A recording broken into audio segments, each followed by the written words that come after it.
did fashion that had a bit of textiles and a bit of business at the University of Brighton. Yeah. Since I was a kid, I've always wanted to do fashion, but I think along the path it's kind of changed what area within the industry. I've gone a bit like that. Okay. Yeah. Stuff I saw when I was a kid, actually, probably was quite a big influence on what I do. Because I think my aesthetic is a bit like the books I had when I was a kid, which were left over from my brother and sister that were 10 years older than me, so it's kind of like late 70s stuff that I like. I really like Anna Piaggi and the late Isabella Blow. Who else? Women that wear, Sandra Rhodes. Yeah, women that have a really distinct idea of what they like to wear, and it's colourful, and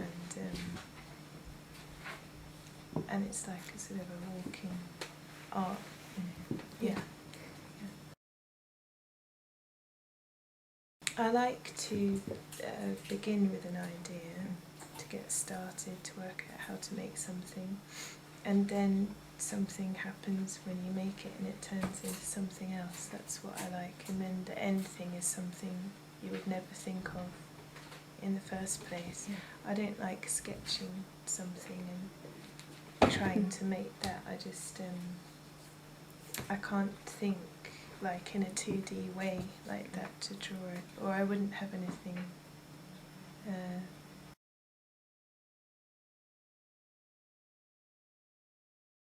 Yeah, I went to the butterfly enclosure at the Natural History Museum in New York. Yeah, and and the necklaces that we made as well.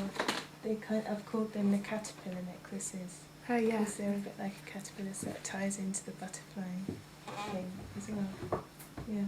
And you see, that was a mistake because I used to make those, I don't know what you call them, you know, when you fold. Is they like Christmas decorations? Yeah, kind of. Yeah, and that's what it was. And then when I was playing with it, I pushed it together to make it solid. And I thought, oh, that looks nice. It looks a bit like a licorice also. So we sewed it to make it stay like that. And then it did that of its own accord. I didn't know it was going to do that. Yeah, Peter Phillips, I love his stuff just because every time I see something new, I think, wow.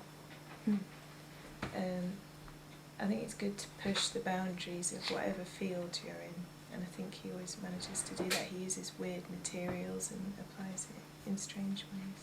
It's more like art, although it's in that commercial bit of the industry, you know, he works. So that's current. And in the past, I really like Serge Lutton, who also did makeup stuff. And what's his name? Jean-Paul Gault, who did all the Grace Jones artwork. Yeah.